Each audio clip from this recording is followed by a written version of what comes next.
Forum Purnawirawan Prajurit TNI yang mengusulkan pemakzulan Wakil Presiden Gibran Raka Buming Raka menggelar konferensi pers di kawasan Kemang, Jakarta pada Rabu 2 Juli 2025. Namun dalam forum tersebut tak tampak Wakil Presiden ke-6 Republik Indonesia Tri Sutrisno yang sebelumnya membubuhkan tanda tangan dalam surat Forum Purnawirawan Prajurit TNI. Kabar tersebut menyusul usai heboh Gibran terekam kamera mencium tangan Tri Sutrisno yang menjadi tamu undangan Hari Jadi Polri.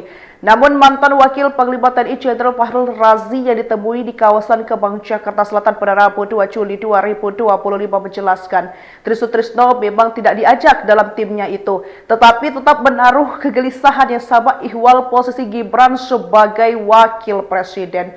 Fahrul Razi menegaskan bahwa pihaknya tidak secara formal mengajak mantan Wakil Presiden Tri Sutrisno untuk bergabung dalam Forum Purnawirawan TNI yang tengah mendesak pemakzulan Wakil Presiden Gibran Raka Buming Raka. Wartawan kemudian menanyakan soal posisi Tri Sutrisno yang disebut sebelumnya tergabung dalam Forum Purnawirawan Prajurit TNI yang mengusulkan pemakzulan Gibran.